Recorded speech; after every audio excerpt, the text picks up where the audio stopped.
Bem-vindos ao MarcaCast. Aqui a gente conversa sobre marcas, empresas, sobre operação, aquilo tudo que está na sua ideia, mas que para funcionar vai ter que ser executado. Aqui eu tô com muita honra hoje de dar uma notícia para vocês, que a gente vai ter uma série convidando especialistas da FIENG para vir falar com a gente. Nesse papo descontraído que a gente ama, mas com muito conteúdo e aprendizado. Hoje eu tenho a honra de receber o João, apaixonado por economia, nosso economista-chefe do sistema FIENG. E assim, gente, eu estou muito feliz que ele está aqui. Foi através de uma fala dele que eu me aproximei da FIENG, foi através de uma fala do João, com todo o evento que foi programado, que eu senti a abertura de contribuir. Eu tenho certeza que esse podcast, se você escutar até o final, ele vai contribuir para a sua trajetória de empreendedor, para a história do seu negócio. Então, fica aqui para conhecer o João, nosso economista-chefe da FIENG. Seja bem-vindo, João! Um prazer estar aqui, Amanda, falar de um tema tão relevante para a economia, que impacta a vida dos empresários, a vida das pessoas, as decisões. Então, realmente é um prazer estar aqui e conversar com você sobre um tema tão relevante para nós, brasileiros. Eu estou super feliz, João. Eu vou falar isso o podcast inteiro. Ter você aqui, para mim, é uma honra. Ter a FIENG mais perto da gente é uma honra. O sistema FIENG, ele existe exatamente para essas conversas qualificadas, né, que a gente vai ter, para amparar as pessoas que estão ali fazendo. E você, com toda a sua experiência, né, essa pessoa apaixonada por economia, eu achei tão bonito você falar isso. A sua relação com matemática, com toda a política e também com as pessoas. Conta um pouco da sua trajetória pra gente. Você resumiu bem. Eu sou o João, né, eu atualmente estou como economista-chefe na FIENG.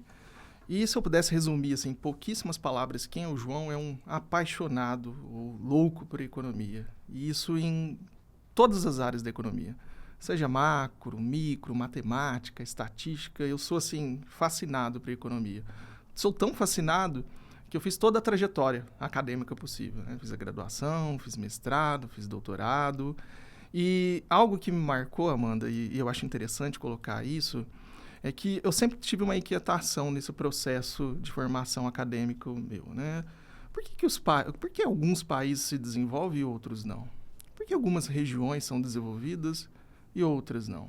Por que alguns setores sobressaem e outros não? Então, essa inquietação, essa questão, ela sempre permeou a minha trajetória acadêmica. Então, se você pegar meu TCC, né, eu abordei crescimento econômico, inovação, né, minha dissertação de mestrado também, novamente, abordei inovação, produtividade, como os setores se organizavam. E no doutorado também explorei algo nesse sentido, mas numa escala um pouco maior, muito mais complexo, que é o que exige o doutorado. Mas, apesar de eu gostar, né, da economia, ser esse apaixonado, eu me especializei na economia regional e urbana, que é justamente a área que estuda esses fenômenos, né? E, assim, é incrível estudar isso e é um prazer estar aqui e falar um pouquinho sobre economia com você. E por isso que eu sei que você vai contribuir muito para nós, assim. Eu acho que aqui no podcast, o que as pessoas esperam é realmente que a gente traga um conteúdo de uma forma descomplicada. A gente falou sobre isso, né? O nosso tema central é o Custo Brasil. E o Custo Brasil, gente, ele dá, assim, 20 podcasts, né? A gente pode trazer várias nuances, inclusive já vou deixar, gente, claro aqui meu convite. Comenta muito pro João voltar, porque eu já tô pensando que a gente vai ter que partir esse podcast em 2, devido à contribuição enorme que ele pode fazer pra gente. A gente estava aqui conversando antes do podcast, né? E eu já estava assim, já podia estar gravando do tanto que eu aprendi. Eu fui anotando tudo pra gente não perder essa riqueza de conteúdo, essa sua trajetória, porque nós precisamos de você, João. A gente precisa de você perto da gente. Tenho certeza que você vai poder contribuir para a vida de muitos empresários. Me conta aqui, como é que você chegou nessa área, né? Você teve essa ascensão maravilhosa, rápida dentro do sistema FIENG, e eu queria entender como que você chegou, como que você conseguiu. E isso é algo, assim, extremamente curioso, né? Porque dado esse meu perfil, essa minha inquietação, esse meu nível de especialização, eu diria que foi quase um match perfeito com a necessidade da FIENG, né? Em 2020, a FIENG abriu um processo seletivo, ela precisava de um analista com capacidade de analisar impacto econômico regional, e eu estava no final do doutorado, né? Eu tinha acabado de retornar do meu doutorado de sanduíche nos Estados Unidos. Estava no finalzinho ali, quase para defender, né, e tive a oportunidade. Você foi para onde nos Estados Unidos? Fui para Illinois, Champaign-Urbana, né, ali perto de Chicago, uma universidade fantástica, assim, espetacular. Foi talvez uma das maiores experiências da minha vida, né, sem dúvida. E o curioso desse meu estreitamento, dessa minha chegada na FIENG, e até, de certa forma, engraçada, pelo menos na minha perspectiva, Com certeza, eu entrei em 2020, em fevereiro de 2020. Então, todo animado, falou, agora eu vou poder aplicar todo esse conhecimento técnico de vários anos de estudo, né, e ter resultados, né? O que acontece em março? Pandemia. Nossa, gente! Aí, né, é evidente que nos primeiros meses você está em processo de experiência, né? E foi um caos. Onboarding, né? Você teve redução de jornada de trabalho, várias empresas fecharam. Eu falei, olha, acho que não vai dar muito certo, infelizmente, né? Só que foi curioso essa trajetória, Amanda, porque logo nos meus primeiros meses, né, dado aquela situação caótica, nenhum modelo econométrico, estatístico, matemático conseguia entender para onde iria a economia. Porque ninguém espera uma pandemia, né? Isso é uma coisa totalmente aleatória que aconteceu, infelizmente. E nessa trajetória eu desenvolvi um modelo, né, de projeção que eu denominei modelo de projeção artesanal. Ele é de uma complexidade menor, mas de uma criatividade muito grande, porque ela permitia você manualmente fazer algumas intervenções e desenhar uma trajetória. Poucas instituições do Brasil conseguiram fazer projeção naquela época. Então, muito possível, evidente, eu acabei não perguntando para a minha gestora na época, mas essa entrega me mostrou para os meus líderes o potencial que eu poderia ter, né, dentro da FIENG. Um potencial prático também, né, João? Assim, porque quando a gente traz essas soluções criativas, muitas vezes são elas que o empreendedor lá na ponta consegue executar. Porque, assim, eu falei isso com você aqui na nossa conversa, né? Eu acho que aqui vai ser muito importante para mim também como empreendedora, porque a minha carreira ela foi muito para o lado de vendas, muito para o lado de liderança, muito para esse lado de gestão, e eu sou aquela pessoa, assim, sabe? Bora fazer, bora varejo, sabe? Assim, e o lado... mas eu acho que o lado mais fraco meu, assim, como gestora, como CEO e também na minha escalada de carreira, sempre foi o lado matemático. E eu acho que muito por uma resistência. Minha mãe é matemática, física, e eu sempre fui a filha da professora de matemática. E para mim, assim, que eu acho que é tão importante esse relacionamento com os matemáticos, com os físicos, com esse perfil, para que eu possa usar toda a força que eu tenho de execução para fazer o que realmente está levando o meu negócio para frente. Porque, no fim, a gente que é muito assim, né? Vamos fazer. A gente pode alçar um voo que não traz resultado para a companhia. E a importância, né, da sua presença aqui com a gente é a economia não parecer distante, sabe? Assim, porque em muitos momentos o assunto economia, o assunto política, o assunto sociopolítico, né, urbano, igual você trouxe aqui, ele parece que é um assunto para poucos. E que a gente que está lá com esse perfil de execução, de vamos fazer, bora vender, fazendo as coisas que foram planejadas acontecer ali de certa forma, parece que a gente não tem direito de ter tanto acesso. Até porque a gente não tem tempo, a gente é muito ocupado.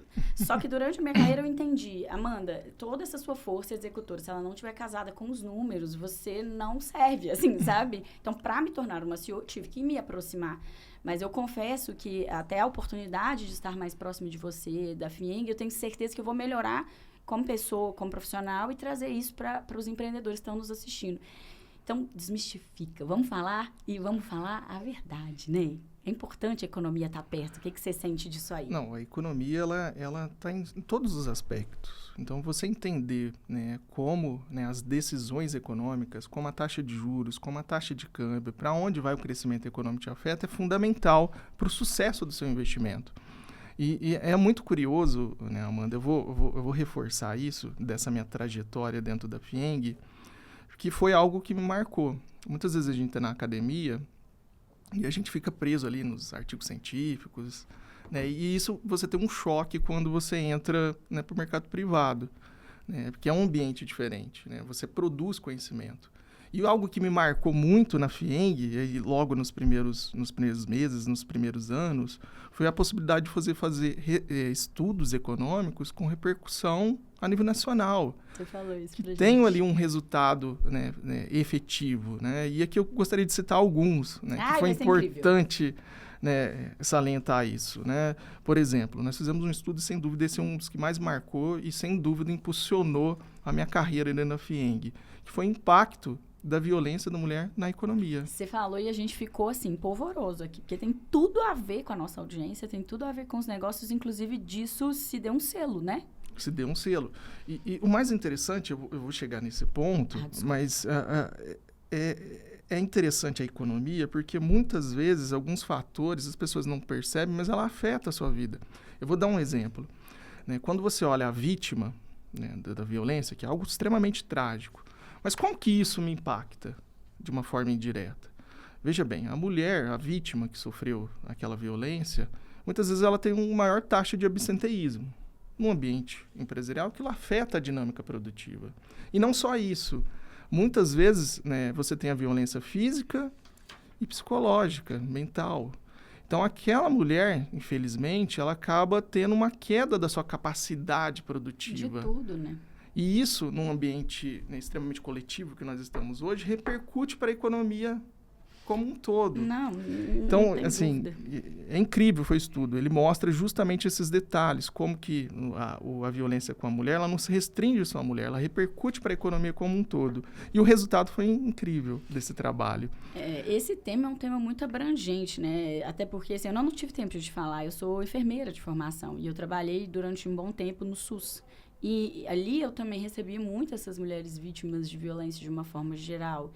E assim, esse impacto, ele é infinitamente maior do que aparece na superfície. Lembrando, gente, para todo mundo que está nos ouvindo, que aqui a gente está falando de economia, a gente está tratando esse aspecto como viés dessa conversa. Mas a gente sabe que esse é um tema extremamente abrangente, delicado, né? Para você que está nos assistindo aqui, a gente é extremamente solidário a todo esse impacto que causa. Mas é importante a gente entender que o viés aqui é economia e por isso a gente está tratando o absenteísmo, as consequências na saúde mental como tema focal. Exato, né? E na verdade é chamar a atenção da sociedade. Como um dos resultados desse estudo, ele teve uma repercussão nacional. Todas as mídias, né, divulgaram esse estudo, né? A gente pega, não vou citar aqui os nomes, mas se você pegar e digitar, você vai ver várias reportagens. E o principal, que foi algo que efetivamente me marcou. Esse estudo ele foi utilizado pelo Senado Federal para a criação do selo Empresa Amiga da Mulher. Isso é muito legal. E por que isso me marcou? Ela me mostrou como um estudo econômico ele acaba tendo uma consequência efetiva na sociedade, né? Então, foi algo assim, muito relevante. Né? Eu tive outras entregas, né, também muito interessantes, que é o impacto da saúde mental, né, na economia, que é algo que não tem como fugir, né? É algo da nossa sociedade e isso tira, assim, produtividade, tem uma consequência econômica, tem um indicador, né, de impacto normativo no custo do Brasil, que é algo um pouco mais técnico. Nós vamos entrar nele. Que nós vamos entrar nele. E um último ponto, né, se pegar minha trajetória de 6 anos da FIENG, né, eu saí de analista para coordenador e depois para gerente. Você tem 2 cadeiras, na verdade, né? Isso. Estou como economista-chefe e gerente da gerência de economia. Eita, que orgulho. É um desafio. Obrigado. E eu, assim, confesso para você, né, que o maior orgulho que eu tenho e a maior recompensa que eu tenho é ver a evolução das pessoas da equipe. Você falou isso aqui, achei tão bonito. É incrível, né? Muitas vezes você tem a pessoa ali no início da carreira dela e você percebe os saltos, né, técnicos e profissionais que aquela pessoa dá num espaço curto de tempo. E muitas vezes nem ela acredita. Então, isso, assim, é algo extraordinário, né? Como líder, você observar a evolução de pessoas e observar a evolução da equipe como um todo. Aí você começa a ter resultados, né? Por exemplo, no ano passado, a gerência de economia ganhou o prêmio de destaque, né, de área técnica de Minas Gerais. Nossa, que legal. A gente sempre figura ali no top 5 de projeções. Então, você, como líder, ver essa evolução da equipe e das pessoas é extraordinário. Sabe o que eu entendi da sua fala, que eu achei bem interessante? Porque muitas vezes a gente tem essa separação da academia para a prática. E o que eu entendi, assim, apesar da sua carreira ser extremamente acadêmica também, eu entendi que a sua inquietação... Eu tô falando aqui, gente, eu tô falando aqui porque foi o que eu senti. Essa inquietação de ver os estudos saírem do papel e se tornarem prática na vida das pessoas, né? Porque quando você falou assim, não tem como a gente fugir da temática de saúde mental. Na verdade, não tem, a gente não deve nem querer isso. Porque eu falo que o legal da gente envelhecer É porque a gente que quer, né, falar sobre saúde mental, quer pôr os dedos nas nossas próprias feridas, teoricamente vai melhorando também a nossa reação diante das dificuldades, a nossa forma de ouvir as pessoas. E assim, se a gente tivesse essa educação de falar de saúde mental mais cedo, a gente encurtava esse caminho também. E para o empreendedorismo, gente, tem como falar de não falar de saúde mental, né? Eu preciso entrar no nosso tema central, por isso que eu tô falando, o João vai voltar, gente. Que é o Custo Brasil, né? Que inclusive, ele é um assunto que, quando as pessoas olham para o Custo Brasil, elas pensam que é só imposto. Também é imposto, né? A gente vai falar também sobre isso. Exato. Mas é todo esse 360 que você colocou aqui pra gente, né? Ele é um impacto social, ele é um impacto na educação, na produtividade, que a gente vai falar sobre isso. Ele repercute nos nossos indicadores e, na verdade, ele mostra pra gente a forma como o nosso país cresce. Vamos pensar assim. Exato. Conta pra gente o que é o Custo Brasil. Vamos explicar isso. Claro, e aqui eu vou tentar ser, sem dúvida, o Custo Brasil talvez seja o aspecto mais importante da nossa sociedade hoje. E ele, muitas vezes, pode ser uma palavra que parece distante da nossa vida, mas ela acaba impactando. Ela tem um reflexo no custo da energia que eu pago todo mês, no pãozinho que eu vou comprar ali na padaria. No custo dos produtos. No custo dos produtos em geral. Então, o Custo Brasil, ele impacta empresários, impacta as pessoas, impacta a sociedade como um todo. E o meu desafio como economista, e no caso economista-chefe, é explicar isso para a população de uma maneira fácil, né? E que as pessoas entendam a relevância desse tema. Mas antes de entrar na definição técnica do que é o Custo Brasil, eu acho importante esclarecer de onde surgiu e o porquê surgiu. Essa foi uma iniciativa do Movimento Brasil Mais Competitivo. O que é o Movimento Brasil Mais Competitivo? É uma organização empresarial superpartidária, que tem um foco em analisar, propor estudos para melhorar a competitividade da economia brasileira, em parceria com o Ministério de Desenvolvimento, Indústria, Comércio e Serviço, o MIDIC, e também com o apoio técnico da Fundação João Getúlio Vargas. Então, assim, são instituições muito relevantes que tentaram mensurar, e na verdade mensuraram, o quão os obstáculos da economia impedem que o país avance. Então, esse foi a origem e o objetivo dessas instituições em estimar, né, qual que é o custo adicional que tem, né, no Brasil pelo fato de ter esses obstáculos na economia brasileira. Então, de forma bem precisa, o que é Custo Brasil? Custo Brasil nada mais é que um conjunto de obstáculos estruturais, burocráticos e econômicos que aumentam o custo de você operar aqui no Brasil, simplesmente você está operando aqui no nosso solo, no Brasil, infelizmente. Isso envolve, gente, de forma prática, isso envolve o crédito, a energia, a segurança jurídica, que a gente vai abordar aqui, tributação, todos esses custos. Pra gente aqui, falando na área do cosmético, a gente sentiu demais o aumento absurdo das embalagens, dos insumos que vêm de fora do país, dos insumos mesmo, né, das matérias-primas para formar um produto, e, consequentemente, um produto chegando muito mais caro na ponta e a gente não teve esse aumento no salário, né? Então, uma baixa desse consumo, a dificuldade mesmo de vender esses produtos, porque ficou mais caro e a pessoa vai fazer conta, né? Se tudo está mais caro. De uma forma geral, assim, você falou que é um dos quesitos mais importantes, a gente tem sentido isso na prática. E aí a gente vai abordar tema por tema, porque assim, para deixar mais concreto, eu queria que você respondesse para a gente, assim, algumas situações onde aborda o Custo Brasil. Não, é extremamente relevante a sua pergunta, e eu não mencionei anteriormente, mas você sabe quanto que é o Custo Brasil? Qual que é o custo adicional que o setor produtivo tem simplesmente por produzir aqui no Brasil? Tá na casa de trilhão, não tá? De trilhão. 1,7 trilhão. É uma coisa assim, eu vou repetir, porque é uma coisa que a gente não consegue nem dimensionar. Põe na tela aqui pra gente, faz igual aquele dia que a gente fez um vídeo aqui que falava assim, 1,7 trilhão. Trilhão. Trilhão. É uma coisa que é difícil a gente imaginar isso, né? Ou, para resumir, 19,5% do PIB. 19,5% do PIB. É legal pôr esse dado aqui também, né? É uma coisa assim... assim, absurda, né? E simplesmente é o custo adicional de você operar aqui no Brasil. Torna o jogo mais difícil para nós, né, João? Demais. E onde ele acontece? O Custo Brasil, ele é dimensionado em 12 eixos temáticos, que envolve fatores que você mencionou. Infraestrutura, acesso ao crédito, dificuldade para financiar, insegurança jurídica, burocracia e uma série de outros. Eu vou dar um exemplo aqui bem prático, né, Amanda, que eu acho que é interessante para todos entenderem como o custo Brasil afeta a vida de todos. Imagina você, Amanda, né, pega o seu carro, eu não sei se você tem carro, mas pega o seu carro e sai lá de Ribeirão Preto. Por que Ribeirão Preto? Porque eu nasci em Ribeirão Preto. Tá ótimo. Seja bem-vindo, muito Ribeirão bom. Preto. É uma cidade muito boa, eu gosto muito do interior de São Paulo. E, né, tem o objetivo de chegar no sul da Bahia, Ilhéus, Itabuna, essas duas cidades. Então, você vai fazer um percurso longo. Você vai sair do interior de São Paulo, cortar Minas Gerais como um todo e chegar no sul da Bahia. Quem já fez esse trajeto... Eu de carro. Ou, né, quem já fez outros trajetos mais longos, sabe quão desafiador é isso. É pista esburacada, mal sinalizada, pista simples, né? Às vezes, alguma coisa que acontece que trava ali todo o trânsito. Pista simples, se tiver um acidente, para. Geralmente tem pare e siga. Pare e siga. Você usou um exemplo tão bom, porque eu já furei 2 pneus indo para Teoflotone e tive que pedir ajuda, porque, cara, um step eu tinha, mas 2 não, né? Exato, esse é o ponto. Então, você percebe que muitas vezes esse trajeto, que deveria durar algo em torno de 15, 20 horas, dura quase o dobro.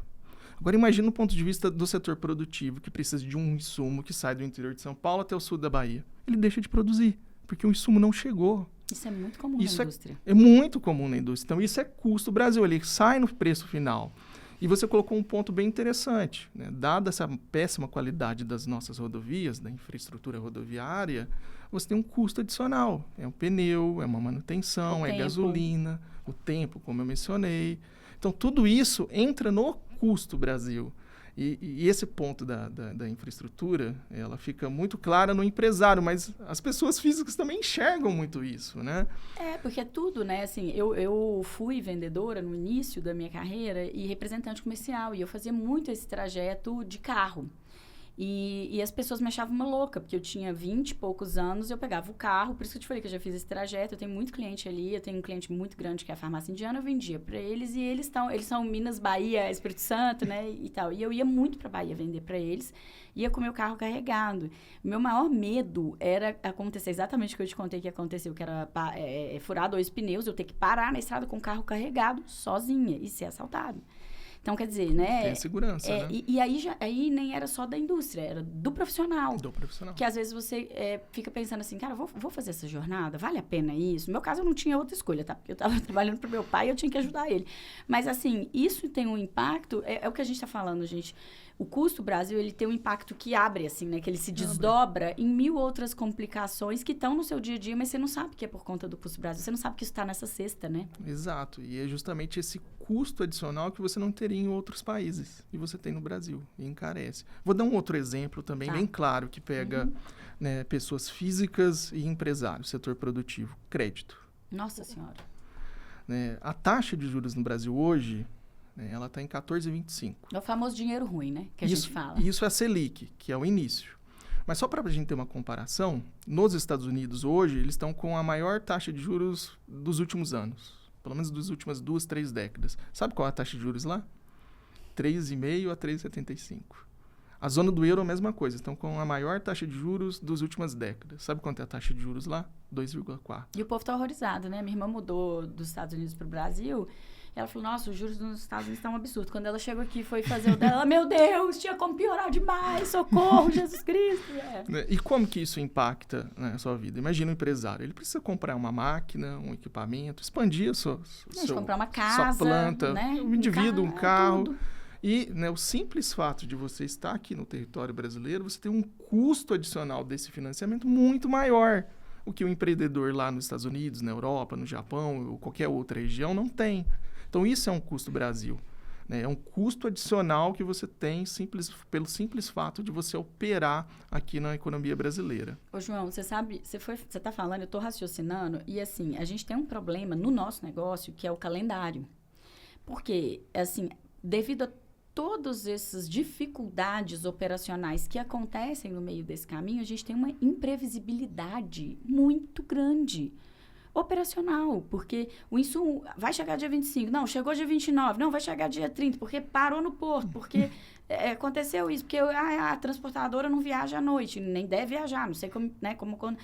dificuldade de entrega, que é uma taxa que as transportadoras cobram e tal. Então, tudo isso faz esse cronograma que era aqui se esticar num cronograma enorme, e enquanto isso o empresário, que, por exemplo, é muito o que acontece com a gente, ele vai lançar ainda a marca dele, ele já está tendo despesa, só que ele ainda às vezes não tem o produto. Aí, fala pra gente, Amanda, mas o calendário... Gente, com transportadora não se briga. Assim, sabe? Quase você fica assim, fazer o quê? Assim, a gente já trabalha muito acelerado para tentar encurtar esse caminho, mas é uma dificuldade, gente, de planejar.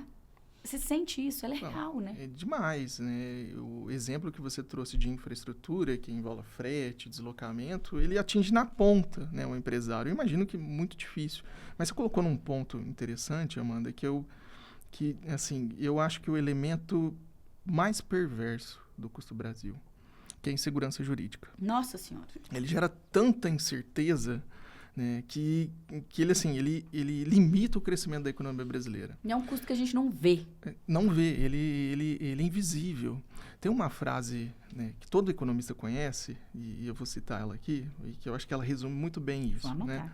No Brasil, até o passado é incerto. Nossa Senhora! Todo economista conhece essa frase. O autor dela divide opiniões. Algumas pessoas falam que é o ex-ministro da Fazenda, né, o Pedro Malan, e outros falam que é o ex-presidente do Banco Central, Gustavo Loyola.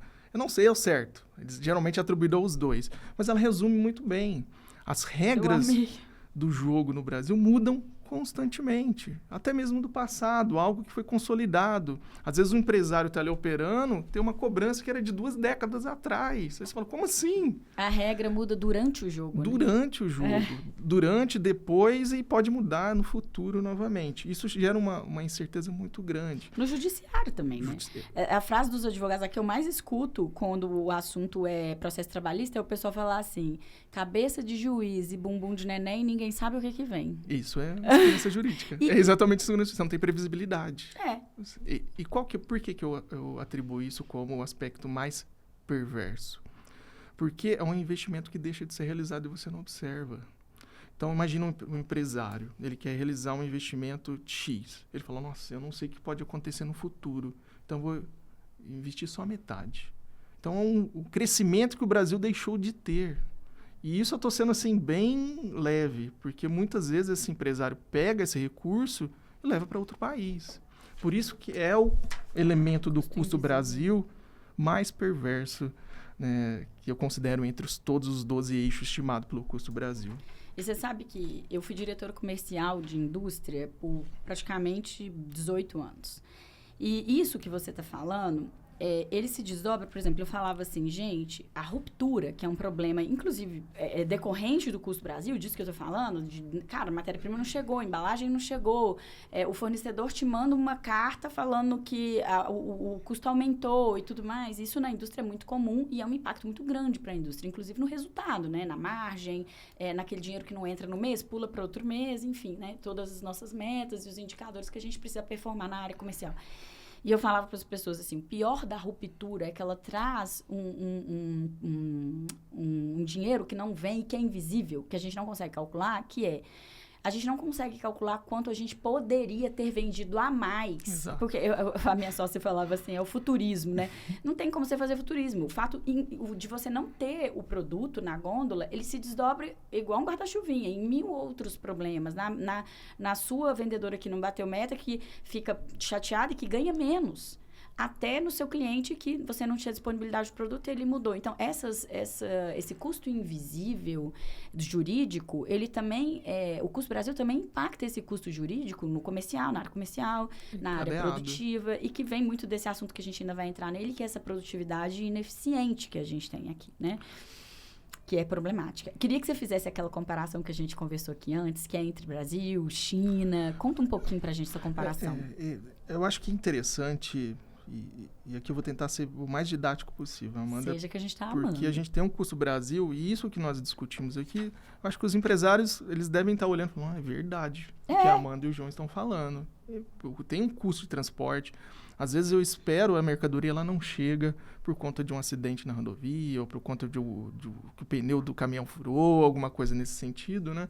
E a insegurança jurídica também, crédito e todos os fatores. Mas qual que é o resultado prático disso na economia como um todo brasileira? O não crescimento. Não crescimento, é a baixa produtividade. É. Essa é a consequência, talvez, do custo Brasil, do nosso ambiente de negócio, na economia mais perverso. E, né, só para aqueles que estão acompanhando, Amanda, entender o que é produtividade. Muitas vezes também é um conceito difícil. Produtividade é praticamente sinônimo de crescimento. Sim. Então, economias mais produtivas, com determinada quantidade de insumos, trabalho e capital, de fatores produtivos, ela produz um nível de produção. Então, economias mais produtivas produzem um nível maior de bens e serviços. Economias menos produtivas produzem uma quantidade menor com o mesmo recurso. Você sabe qual que é a produtividade do Brasil em relação aos Estados Unidos? Eu tô doida pra você falar. Você me falou aqui antes, então não vou colar, não. Me conta. Primeiro, por que comparar com os Estados Unidos? Você precisa comparar sua produtividade com de outras economias, para saber onde você está. Tem que balizar, Você né? tem que balizar. Eu estou pegando a economia mais desenvolvida, né, do mundo, que é os Estados Unidos. O Brasil, pasmem, ele tem 22,6% da produtividade dos Estados Unidos. Meu pai é eterno. 22,6%. O que isso significa na prática? Que um trabalhador nos Estados Unidos produz mais do que 4 trabalhadores aqui no Brasil, em média. Eu vou repetir, hein? Um trabalhador nos Estados Unidos produz mais do que 4 trabalhadores aqui no Brasil. E um detalhe que eu faço questão de colocar toda vez que eu falo sobre esse assunto, Amanda, é que, veja bem, eu não falei americano e brasileiro. Porque produtividade não tem, né, nacionalidade, tem localidade. Então, o ambiente de negócio americano faz com que o trabalhador nos Estados Unidos tenha uma produtividade muito maior. E sabe qual que é a pior notícia disso? É que quando você compara o Brasil com outros países, você percebe o quão baixo é a produtividade da economia brasileira. O Brasil tem menor produtividade que a média da América Latina, que são os nossos pares aqui da região. O Brasil tem menor produtividade que a média dos países em desenvolvimento de porte similar e muito distante, né, de países desenvolvidos. E talvez o grande desafio, e aqui eu não quero ser totalmente pessimista, tá, Amanda? Não, a gente precisa pisar na realidade. Depois a gente vai dar as notícias boas, mas agora a gente tem que pisar na realidade. Mas o grande desafio do Brasil é que, apesar dele ter uma produtividade baixa em relação às outras economias, quando a gente olha a evolução disso ao longo do tempo, também é ruim. A média de taxa de crescimento da economia brasileira é de 0,9, de 1990 a 2025, se eu não me engano. Quando a gente olha a média do mundo, é de 2,1. Resumindo, o que isso significa na prática? O Brasil, ele tem baixa produtividade relativa e a cada ano que passa, essa distância aumenta cada vez mais.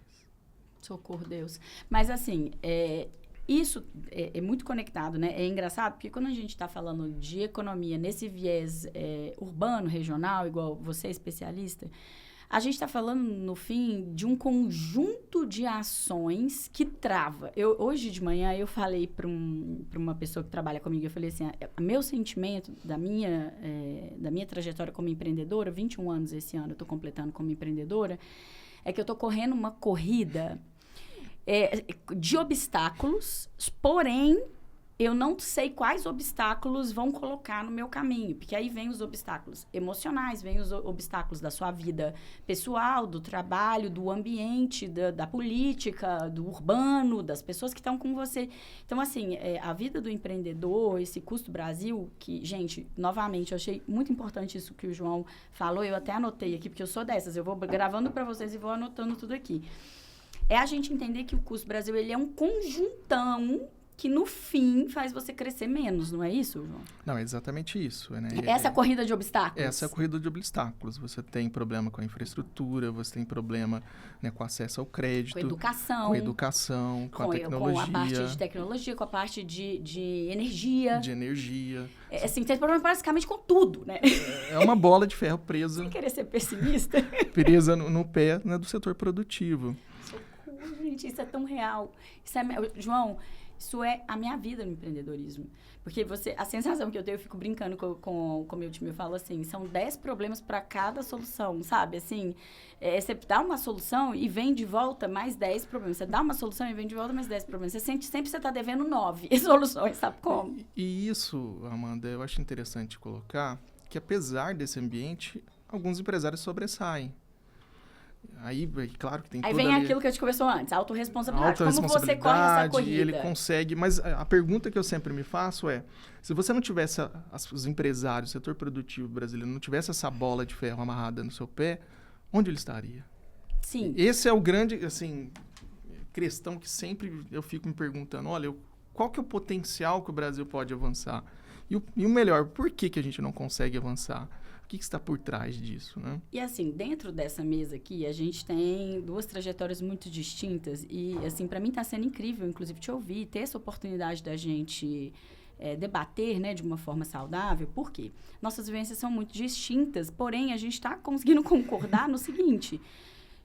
Primeiro, gente, Custo Brasil não é só imposto. Custo Brasil, você está vivendo ele o tempo inteiro e os problemas que impactam na sua vida, que, assim, te tomam energia mental, te tomam energia financeira, eles são advindos de uma história, né? Eu falo sempre isso com as pessoas. Eu falo, gente, vai falar que o empresário tem que chegar mais preparado. Mas, gente, as pessoas que começam a empreender no Brasil não são as pessoas, né? Geralmente não são essas pessoas que estão fazendo mestrado, doutorado e que depois vão ingressar. São as pessoas, gente, eu entrevisto o empresário o tempo inteiro, eles começam a empreender para trabalhar menos. Socorro, Jesus Cristo, você vai trabalhar muito mais, criatura, sabe? Comece a empreender. Eu sou retrato disso. Eu comecei a empreender porque meu pai faliu e eu queria ajudar meu pai eu queria devolver a dignidade pro meu pai, eu entendi que como uma pessoa CLT enfermeira, eu nunca ia conseguir tirar minha família do buraco que ela tinha entrado e eu comecei a empreender assim, completamente sem noção. Pense numa pessoa sem noção. E eu demorei muito tempo dentro do empreendedorismo para entender as habilidades que eu ia precisar desenvolver. Então, eu passei, assim, eu brinco com as pessoas, eu falei assim, gente, eu passei 10 anos só apanhando. Apanhava de todo lado, de vara de marmelo para todo lado, assim, porque meu negócio crescia e, no fim, eu estava escalando problema. E aí, você, doutorado, estudando, né, e criando esses artigos para a gente se munir de informação, o que eu quero convidar as pessoas que estão nos ouvindo gente, aproveita isso e vai pegando de toda essa conversa, essa lucidez que eu demorei quase 10 anos para entender que eu tinha que ter. Porque o empreendedor começa no Brasil, ele não é informado, né? Não, tem essa questão que também entra no Custo Brasil, né? Muitas vezes a gente fala de educação, né, num aspecto do trabalhador, pensando na mão de obra operacional. Mas a educação no Brasil é muito ruim. Né? E acontece muito isso, né, que você mencionou. Muitos trabalhadores querem simplesmente empreender para trabalhar mesmo, mas não faz o menor sentido.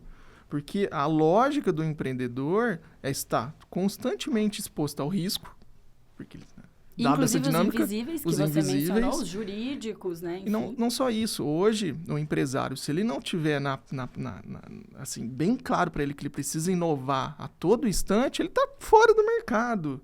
Então, você precisa ter essa concepção. E por que, quando você olha a média dos empreendimentos do Brasil, tem muitos que têm essa visão que é trabalhar menos? É a educação. É a nossa educação básica, né? Fala isso comigo. É isso. E é evidente, né, que existem empresários que sobressaem, como você, né? Obrigada. Claramente que essa trajetória é brilhante. Mas eu sempre me faço a pergunta, se você retirar essa bola de ferro amarrada no setor produtivo brasileiro, vão surgir várias outras Amandas, né? Com certeza. E assim, a gente tem até uma listinha que eu vou ler mesmo de mitos ou verdades, mas antes da gente entrar aqui, eu queria só falar o seguinte. Aqui a gente tem muito... as pessoas que estão começando. A nossa intenção não é desencorajar ninguém a empreender, porque como eu falei, assim, gente, eu fui uma empreendedora raiz. Eu comecei a empreender sem dinheiro para pôr gasolina no meu carro. Então, muito do que eu enfrentei, João, lá no início, era custo Brasil, mas eu não fazia ideia que isso era custo Brasil, né? Então, assim, era um custo que eu já arquei com ele sem saber, né? Não é interessante pensar que tudo aquilo que estava difícil para mim naquele momento já era custo Brasil e que se eu fosse um pouco mais estudada para começar a empreender, ou que se eu fosse mais lúcida do que eu ia enfrentar, eu podia ter colocado isso na conta de alguma forma, né? Para tomar uma decisão mais consciente. No fim, custo Brasil vira decisão, né? Exato, né? Quanto mais, né, conhecimento o empresário tem, as pessoas em geral têm, ela toma as melhores decisões. Certamente. Né? Se você entendesse ou compreendesse todas essas dinâmicas do custo Brasil lá atrás, a sua trajetória poderia ter sido um pouco mais suave, vamos dizer assim. Mais né? consciente até, Mais né? consciente, essa é a melhor palavra. Eu queria voltar, porque na hora que a gente foi fazendo a comparação, acho que é tão empolgante e é interessante que dentro dessa conversa eu estou conseguindo pegar um pouco da sua paixão. Eu tenho certeza que a gente vai sair daqui mais picado a estudar a economia e principalmente nesse viés socioeconômico, urbano, tem mais aplicabilidade, assim, ao meu ver, sabe? Queria que você voltasse um pouquinho quando você estava fazendo as comparações. A gente falou um pouquinho de Estados Unidos, mas a gente não falou de Coreia do Sul e não falamos de China. Esse é um aspecto, assim, bem interessante, Amanda, porque resume como o nosso ambiente de negócio, ele trava o desenvolvimento do país. Né? Tem um dado que eu gosto muito de utilizar, e é justamente esse que você falou, né? Coreia do Sul e China. Na década de 60, só para vocês terem uma ideia, o PIB per capita, ou a renda per capita do Brasil, em termos de dólar, e quem quiser ter acesso, estiver acompanhando, eu peguei no Banco Mundial. Então, legal. É público, pode acessar lá, Vamos é bem interessante. Aqui o site. O PIB per capita do Brasil na década de 60 era cerca de 2.600 dólares. A da China, que hoje é a potência, era cerca de 240 dólares. Ou seja, o Brasil tinha quase 11 vezes maior renda per capita que a China. Era muito mais desenvolvida. A Coreia do Sul, que hoje também é uma potência, tinha um PIB per capita na época de 1.000 dólares. Então, o Brasil era muito mais desenvolvido que essas duas economias lá na década de 60. Hoje, a Coreia do Sul, né, tem um PIB per capita na casa de 37 mil dólares. Então, eles aumentaram o PIB per capita em 37 vezes.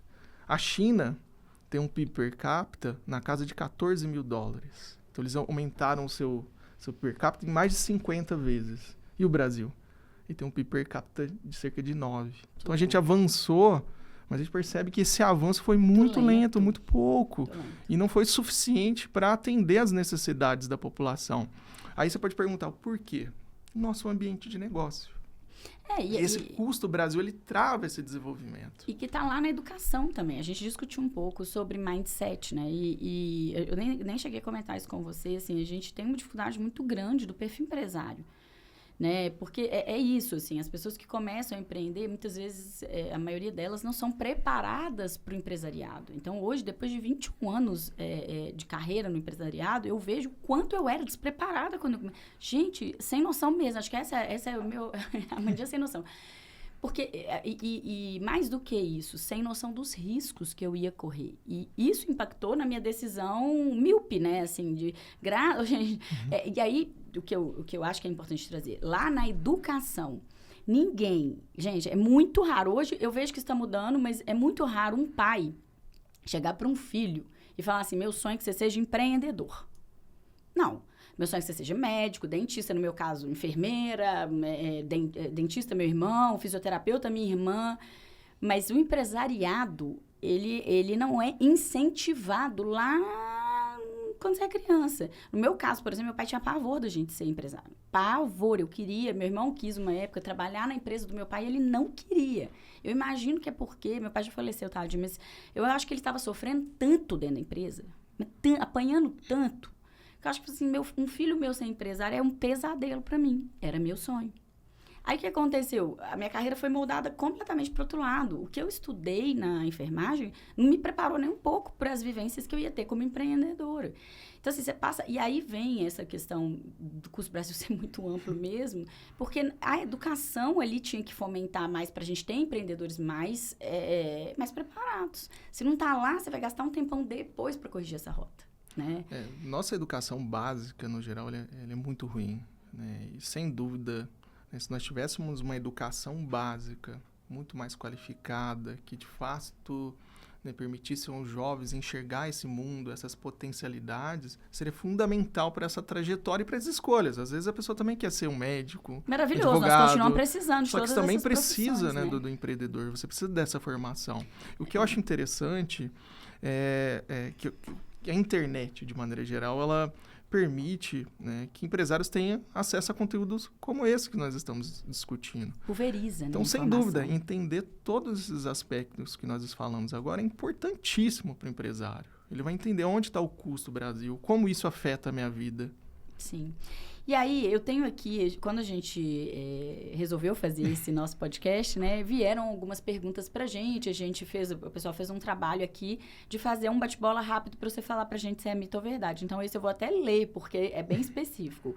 Custo Brasil é praticamente imposto? Mito. Esse problema afeta apenas grandes indústrias? Mito. Mito, né? Mito. Afeta a sociedade como um todo, né? Desde empresários até as pessoas físicas. Não, e quanto menor o seu negócio, mais seu barco balança, né? Muito maior, você é muito mais exposto, né? E menos preparado você está para isso, né? Se o produto importado é mais barato, a empresa brasileira está cobrando demais? Mito. Eita, beleza. Mais regras sempre significam mais proteção? Muito mito. Alô, né? burocracia! Burocracia. Né? Isso que também é custo Brasil. Custo Brasil e afeta muito a produtividade. E assim, essa burocracia também é um custo invisível. Porque essa burocracia, ela também vai impactar em tempo, em horas, pessoa, né? Homem hora ali, mulher hora. Só pegar a complexidade tributária que nós temos. O tempo que você gasta para honrar, né? Socorro. Com pagamento de imposto, não faz o menor sentido. E o tanto de especialista que gera, né? O tanto de gente que precisa ali, Tem um dado bem interessante, e isso eu só comentando esse ponto que é interessante, em média, os escritórios de contabilidade no Brasil tendem a ser 200 vezes maior do que a média mundial. Lógico. É uma coisa assim... Gente, eu fui em muitos eventos, né, esse ano e ano passado, por conta da bendita da reforma tributária, né? E aí, eu falava com as pessoas assim, aí a gente vai daquelas palestras de horas, de dia inteiro, e eu falava assim, gente, falo uma coisa pra vocês, se eu não tivesse uma turma comigo, especialista em tributário, eu estava morta e enterrada, porque sem chance da gente ir num evento e entender 1% da complexidade disso tudo aqui. Porque às vezes nem o contador que está lá dedicado só a fazer isso não entendeu. Agora, eu vou num evento, passar minha tarde inteira para entender menos de 1%. Gente, no evento eu acho que já tinha que chegar falando assim, gente, isso aqui é para vocês terem um overview, mas assim, casa com o seu contador, sabe? Assim, chama os especialistas, porque são assuntos dificílimos e que podem jogar seu negócio no buraco mesmo. Né? Exato. Assim, eu falo com o pessoal, vocês estão rindo, mas na verdade estão fazendo careta, né? E aí, vamos lá. Apenas o empresário paga o custo Brasil? Mito demais. Mito a sociedade demais. como um todo paga. Mito demais, a gente perpassa muito sobre isso. Se a economia cresce, mesmo que pouco, a vida da população necessariamente melhora? Depende. E esse eu acho que é um ponto... Um pouco de mito, um pouco de verdade? Por quê? Né? O crescimento é uma condição necessária para o desenvolvimento econômico, para ganho de bem-estar, enfim, melhorar a condição de vida da população. Só que se a economia ela não tem um crescimento, né, sustentável, né, que atenda às necessidades da população, aquele crescimento pequeno, ele significa um avanço. Igual eu mencionei da renda per capita, o Brasil avançou, tinha $2.700 lá na década de 60 para $9.000. Então, nós sentimos um certo avanço, mas ele não é suficiente para atender às necessidades da população. Então, por isso que depende. Crescimento econômico é uma condição necessária, mas não necessariamente suficiente para garantir melhora de bem-estar. Vamos reforçar essa fala aqui do João, que eu acho que é muito importante, que é o seguinte. Quando a gente fala de desenvolvimento econômico, ainda assim parece que a gente está falando de uma coisa distante. Mas desenvolvimento econômico é condição sine qua non para a população, para a vida das pessoas, e não só para os empresários. Então, quando a gente fala desse número do desenvolvimento econômico, gente, pensem bem, a gente está falando da vida das pessoas, de todo mundo, da nossa vida. Oportunidades. Né? De trabalho, de estudo. De renda.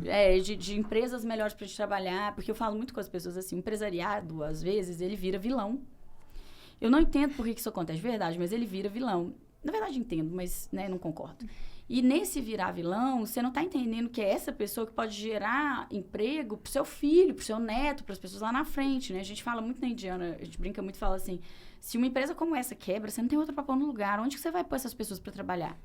Então, é uma responsabilidade de todos nós fazer isso crescer, né? Bater palma mesmo, sabe? E ali ver o que a gente pode contribuir para que esse negócio cresça. É uma condição necessária para o desenvolvimento, é o empreendedorismo. Se você tira o empreendedorismo, o país não cresce. Exatamente. Uma boa solução técnica é suficiente para resolver os problemas estruturais do país? Mito. E esse é um ponto bem interessante, porque não basta você ter um bom projeto, né? Você tem que ter uma capacidade de articulação política para viabilizar aquele projeto enorme. Então, é uma condição necessária você ter uma equipe técnica com um bom projeto, mas ela não é suficiente para garantir a melhora ou redução do custo Brasil. E aí, João, vem agora uma das partes mais importantes dessa nossa conversa, que é por que esse custo Brasil? Bom, o volume de informações que a gente conseguiu dar aqui, os artigos que você leu e certamente que você escreveu muitos deles, por que ele cresce? Com toda essa informação, por que a gente não está conseguindo evitar que ele cresça? Essa, né, você já até mencionou, Amanda, talvez seja o ponto mais importante da nossa conversa aqui hoje, né? E o porquê? Né? Quando a gente fala de custo Brasil, ambiente de negócio, em geral as pessoas até entendem. Olha, eu entendo esse reflexo da infraestrutura, do crédito, das oportunidades de maneira geral. Mas, efetivamente, o que causa isso? Isso gera muita confusão.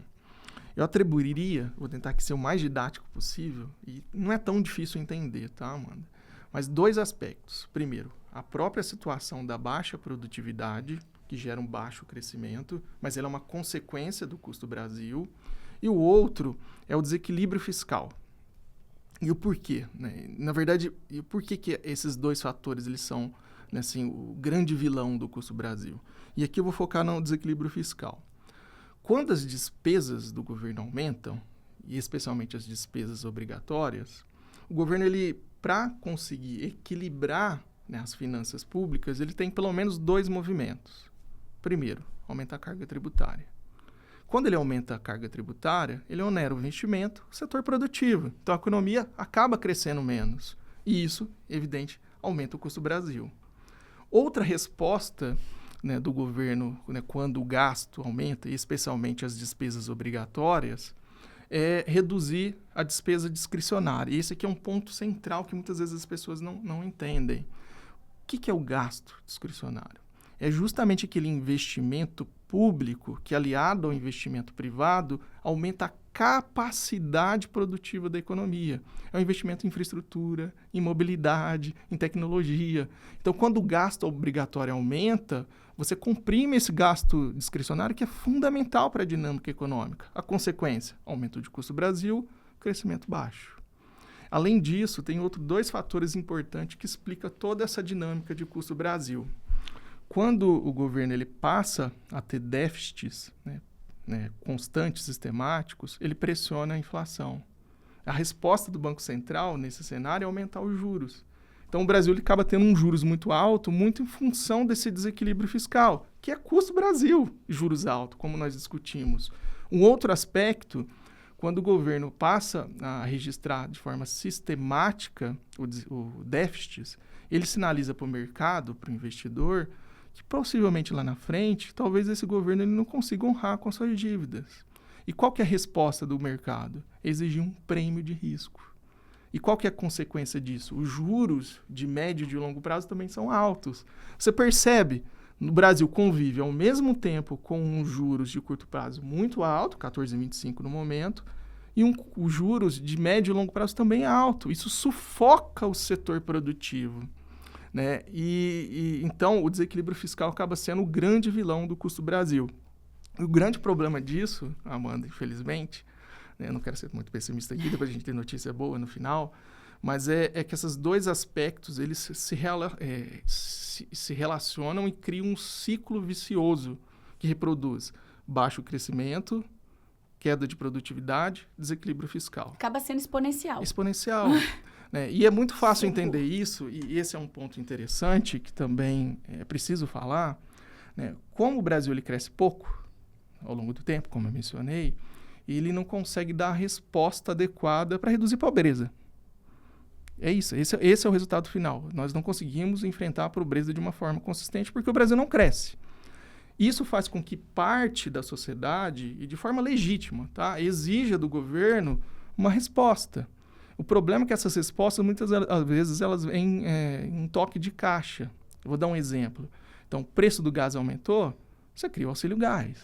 O preço da energia aumentou, você cria o auxílio energia. Tem que lembrar que está saindo do mesmo lugar. Né? Você não ataca o problema efetivamente. São políticas muito mal planejadas que aumentam o déficit público e alimenta esse ciclo vicioso. E que tem uma consequência complexa também para o empreendedorismo, porque aí, esse tema é muito abrangente. Eu não quero entrar muito nesse lado, mas assim, só para a gente entender no empreendedorismo, quando criam-se todos esses auxílios também, isso existe um impacto a hora que você fala que vai contratar, a hora que você abre uma vaga, porque dependendo, ninguém quer. Não, ainda tem essa consequência indireta, né? Dependendo da política, né, que você, né, desenvolveu, ela pode criar, sim, um desincentivo, isso um desenestímulo, né? Desincentiva a pessoa a pescar. E assim, gente, isso novamente, gente, é um conjunto de ações. Aqui a gente não está falando que está certo ou que está errado. O nosso papel aqui é só trazer a discussão à tona e com o viés do empresariado, né? Isso. O ponto central aqui é que quando nós olhamos essa dinâmica fiscal, ela é o principal fator do custo Brasil do nosso ambiente de negócio. Para a gente efetivamente reduzir o custo Brasil, melhorar o nosso ambiente de negócio e passar a ter taxas de crescimento maior, a gente precisa atacar isso. Esse é o principal fator. Ô, João, você sabe uma coisa que aconteceu? Assim, tem acontecido com frequência, mas esse ano foi muito. Todos os empresários que eu sentei para conversar, para fazer negócios, meus amigos, nas escolas que eu estou presente, nos grupos que eu sou referência, enfim, aluno, colegas, todo mundo. O que todo mundo está falando? Amanda, eu estou sem margem. Amanda, eu estou sem margem para trabalhar. Amanda, eu estou sem preço. Amanda, está muito caro. Amanda, eu vou ter que mudar o produto porque não tem como trabalhar com esse preço. Essa falta de margem, ela é uma consequência lá da ponta desse conjunto de ineficiência, desse conjunto de custo invisível e desse conjunto de aumento de imposto e tudo mais que vai cascatear lá no fim de você não ter margem para trabalhar. E esse é um ponto bem interessante, que ele resume muito bem a atual situação do setor produtivo, né, do Brasil, especialmente a indústria. E por que a indústria sofre mais nesse sentido? Porque, diferente dos outros segmentos, setor de serviço, comércio, o agro tem uma dinâmica diferente porque ele tem um olhar para as exportações, a indústria está exposta à concorrência. Então, o teto aqui é o mercado. É o mercado. Então, à medida que você tem essa ineficiência que aumenta muito o custo, né, da indústria, e principalmente o custo com mão de obra, ela não tem outra alternativa a não reduzir a margem, porque ela tem concorrência internacional. E isso explica boa parte do nosso processo de desindustrialização, esse estrangulamento da indústria brasileira. E assim, como diretora comercial, eu tenho muita autoridade para falar sobre isso, porque o mercado, ele vai achatando a indústria. Porque Exato. O fornecedor pressiona daqui, o mercado te pressiona dali.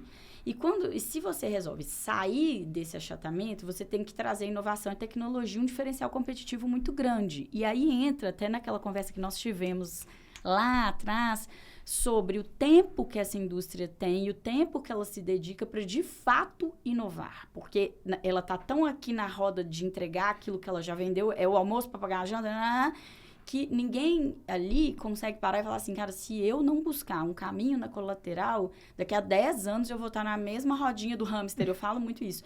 Só que dentro do ambiente fabril, eu passei por isso na minha carreira. Quem provoca é o cara contraproducente, entendeu? É o cara que você fala assim, mas eu tô olhando aqui minha sobrevivência. É como se você estivesse querendo que o cara não sobrevivesse. Ele não consegue ver que você tá tentando proporcionar para ele um caminho alternativo para que ele lá na frente consiga. Porque dentro do meu cargo ali de diretor comercial, eu falava muito com as pessoas, cara, se a gente não perder o cliente, a gente tá no jogo. Porque o custo para você depois buscar esse cliente no mercado, para tentar buscar, é muito grande. Então, as estratégias para sair desse achatamento, elas precisam existir, elas precisam ser em paralelas com o que você está fazendo para sobreviver agora, com o que você vai olhar para o futuro. Mas a indústria está tão ocupada em sobreviver que ela não consegue olhar para o futuro. E eu vou te falar, a indústria no Brasil está toda assim. Esse quando assim, você olha os dados, assim, a indústria desde 2020 tem patinado, a indústria nacional. Muito, não é pouco não. No setor de cosméticos, gente, assim, chega a ser irritante, vou ser sincera com você, porque eu trabalho diretamente, né? o nível de complicação que as pessoas criam para coisas que deveriam ser fluidas e fáceis de resolver, e você vê o cara se afundando, só que quando você vai falar, ele ainda olha para você e fala assim, estou pensando na minha sobrevivência. E o que eu acho mais impressionante nisso, Amanda, é que quando nós olhamos políticas de fomento ao desenvolvimento industrial, geralmente ela só acessa o crédito. Assim, crédito é muito importante. Ele entra num dos aspectos do É a Custo solução para Brasil. todos os problemas, né?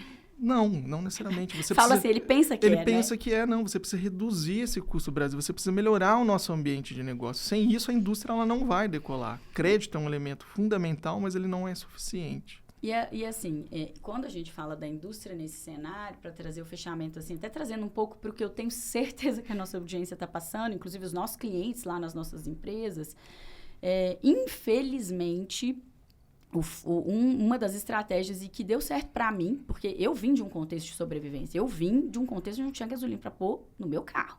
E aí o povo fala assim, ai, Amanda, mas o que você fez diferente? Gente, o que eu fiz de diferença foi que sempre na minha vida eu tive plano A, B, C e D para cada problema que aparecia para mim. E eu não paro. Então, assim, vai ter problema, vai aparecer, vai ter 1000 obstáculos. Hoje, com 21 anos de carreira, não tá tão mais leve assim, não. A diferença é que eu estou mais munida de conhecimento e de estratégia para enfrentar. Experiência. Mas, assim, se eu falar para vocês, nos últimos 5 anos, os obstáculos que apareceram para mim foram quase uma parede a cada, sabe, assim, foram maiores. Até porque o crescimento traz isso, né? Meu jogo agora não é pequenininho, meu risco não é pequenininho, meu time não é pequenininho. Então, os riscos que eu tô alçando são pro tamanho do mindset que eu consegui desenvolver para esse meu momento, né? Mas eu falo muito que é assim, gente, você pode estar pensando na sua sobrevivência hoje, mas você precisa conseguir sair desse vórtice e olhar para frente. Senão, Exato. seu negócio, ele não vai... Daqui a 10 anos, você vai continuar na sobrevivência. Se a Amanda, de 20 anos atrás, se ela não tivesse conseguido minimamente olhar para frente e falar quem é a Amanda, quais são as habilidades da Amanda, e, assim, durante quase 10 anos, João, 100% da grana, paguei água, paguei luz, paguei gasolina, estava sendo investido em estudar, viajar, estar em contato com outros empresários, incansável na minha autorresponsabilidade de sair dessa rodinha do hamster da sobrevivência. Então, vamos chamar a turma na autorresponsabilidade um pouco também. Exato. Né? Porque se a gente olhar só para custo Brasil, a gente desanima. Como que, assim, para mim o jogo é como eu vou, dentro da minha empresa, entender minimamente os desafios que eu corro e criar estratégias para melhorar, né? Até mesmo inovação. Inovação. Processos, burocracia, pessoas, treinamentos, né? Educação interna, já que você não vai encontrar pronto do mercado, você vai ter que ter paciência de desenvolver pessoas. E tem um ponto interessante que aí entra a minha paixão pela economia, resgatando lá o início, né? Tem um autor, né, que eu sou fascinado, eu diria que é o autor que eu mais gosto da escola econômica, que é o Schumpeter. E ele trabalha justamente com a inovação. Sabe quando ele escreveu o livro, que a inovação é o motor e o empresário responsável por essa inovação? No início do século XX.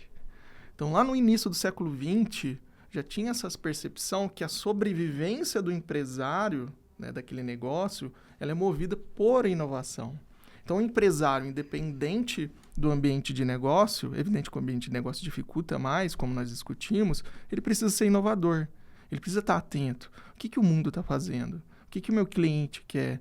Como que eu posso melhorar minha produtividade? O que eu posso investir aqui para melhorar a qualificação do meu empregado? Então, o empresário raiz, vamos dizer assim, ele precisa estar atento, né, constantemente à inovação. E ele precisa se desenvolver, gente. Assim, eu falo muito, e na enfermagem as pessoas falavam muito isso. O enfermeiro que gerencia um setor, ele tem que ter um conhecimento básico para ele entender se a pessoa está conseguindo fazer certo, fazer errado, otimizar aquela tarefa ou não. O empresário, eu sinto a mesma coisa. Por exemplo, na minha carreira, eu não comecei preparado, pelo contrário, eu era extremamente despreparada. Eu tive, na minha carreira, uma demora para entender que eu, sim, ia ter que estudar política, sim, ia ter que estudar economia, sim, ia ter que me aproximar dos números, que era meu grande desafio pessoal. Ainda estou lutando com isso, sei que sei muito pouco ainda, posso melhorar, mas minimamente eu tive que entender que se eu não me desenvolver, eu não adianta eu chegar e falar assim, meu funcionário não tá bom, o meu processo não tá bom, isso aqui não tá legal, porque eu mesma estava ineficiente em orquestrar essa companhia. né? E me aproximar de pessoas como você, humildemente falando, para aprender. Exato. Para trazer para dentro. Esse é o caminho. Né? Gente, o empresário ele tem que ficar igual um passarinho. Ele pega lá fora, ele vem e traz para dentro. Ele treina, ele vai, pega outra coisa e traz para dentro. Melhora o seu processo, olha para o seu negócio, adapta, expande seu mercado. Processo, pessoas, produto, né? Eu falo muito sobre isso. Vamos lá. Oportunidades de futuro, João. Vamos dar notícia boa também? Vamos falar um pouquinho, vamos clarear as ideias? Vamos, e na verdade esse é um tema que eu adoro discutir. E eu confesso para você, Amanda, que no geral, nós economistas, né, somos taxados como conservadores. Pessimista, tá? Pessimista. Isso se deve muito à nossa formação no geral. Né? O economista, desde o início, ele é treinado a identificar risco, desafios, oportunidades. Então, isso faz com que a visão do economista seja um pouco mais cautelosa ao menor sinal de risco. Por isso que muitas vezes a gente é taxado como pessimista. Mas eu confesso para você que quando a gente olha para o Brasil, eu sou extremamente otimista. Assim, eu não estou exagerando. Isso, que bom! Muito otimista. Joa. Não, e eu vou dar o detalhe aqui, assim, que é fundamental. Porque quando você olha o Brasil no contexto mundial, não sei se você já parou para pensar, mas o Brasil tem todos os ativos mais importantes que o mundo mais quer. Todos, assim. Eu acho que isso até atrapalha a gente, tá? Eu te falei isso, ser, né? Eu acho que atrapalha. Fica um pouco incomodado. Mas é interessante, eu vou pontuar aqui alguns para a gente ter isso bem claro. Por exemplo, hoje eu recebi a notícia, eu abri aqui o valor econômico, o Brasil esse ano se tornará o maior produtor e exportador de alimento do mundo. Eu vi esse dado. Então, e alimentação é algo assim, central. Né? Se o Brasil, infelizmente, acontecer alguma tragédia, o mundo passa fome.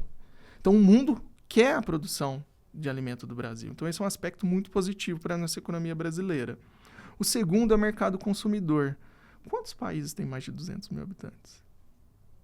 São poucos. Nós somos um mercadão. Somos um mercadão, todo mundo olhando. É evidente que nós temos uma renda per capita baixa, mas se a gente conseguir avançar isso, é um potencial consumidor assim, absurdo. Eu sinto isso, João, porque como diretora comercial e eu viajo para vários países, a gente tem empresa na China e graças a Deus a gente é muito bem relacionado fora do país. E o que eu vejo? Tá todo mundo de olho no Brasil. Todo mundo. Por inúmeros aspectos que a gente poderia ficar aqui muito tempo falando, mas dentro disso que você falou, essa semana eu tive uma reunião com um pessoal da Amazônia e tal, com algumas pessoas que a gente conversa. E até um advogado, que eu gosto muito dele, Fabinho, ele falou assim: Amanda, sabe qual é o problema do paraense? Se ele jogar uma semente no chão, brota, então ele não valoriza. Quando você tem muita abundância, muitas vezes isso afeta de forma negativa.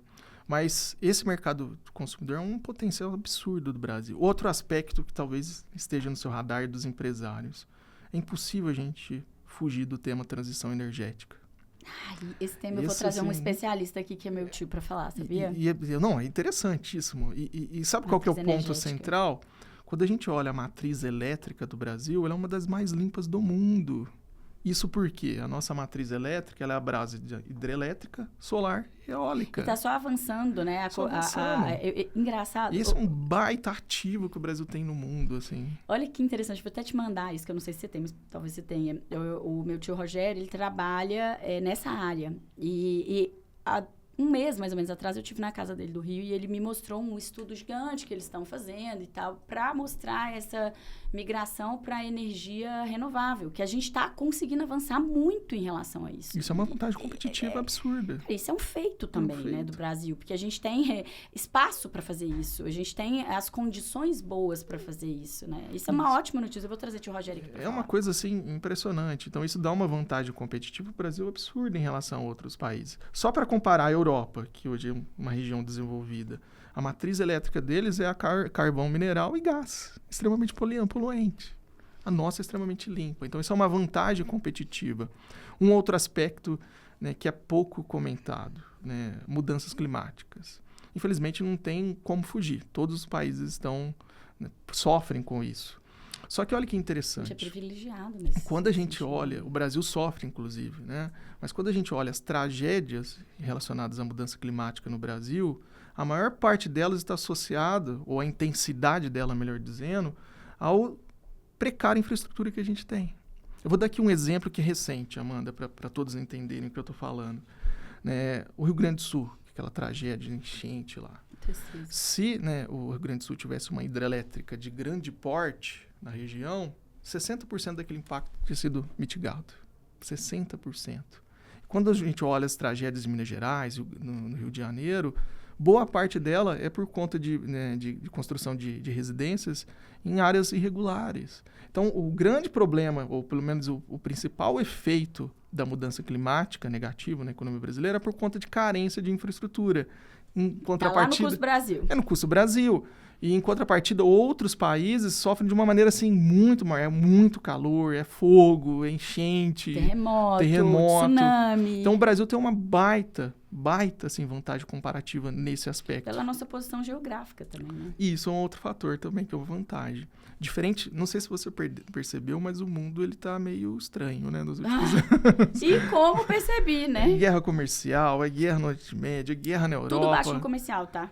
Tudo baixo no comercial. É sempre. Mas você já percebeu que o Brasil, de uma maneira geral, na região, não tem conflitos? Isso é um alívio que eu durmo e acordo com ele, tá? Esse é um alívio que eu durmo e acordo com ele. Então, mais uma vantagem que o Brasil tem geográfica, né, natural dele. E o último, Amanda, assim, eu acho que é o mais impressionante, eu vou dar um destaque maior para ele, são a mineração. A grande discussão hoje são terras raras. Mas quando você olha o Brasil, ele tem basicamente todos os minerais mais estratégicos do mundo. Desde os tradicionais, como minério de ferro, aí coloca Minas Gerais numa posição extremamente estratégica, né? Minas Gerais! E esse aqui eu vou aqui fazer... o trem prospera. E assim, eu vou fazer um recorte aqui, que eu já até comentei em algumas palestras que eu dei, que até então, o único estado do Brasil que conecta o Brasil ao mundo era São Paulo. Nem é o estado, é a capital. Só que com essa mudança geográfica e posição estratégica da mineração do Brasil, Minas Gerais assume uma posição extremamente singular. Ele é o estado mais importante hoje do Brasil. Ele conecta o Brasil à discussão geopolítica mundial. E aqui Minas Gerais é um estado extremamente procurado por viajantes executivos, né? A gente está numa posição boa mesmo para negócio.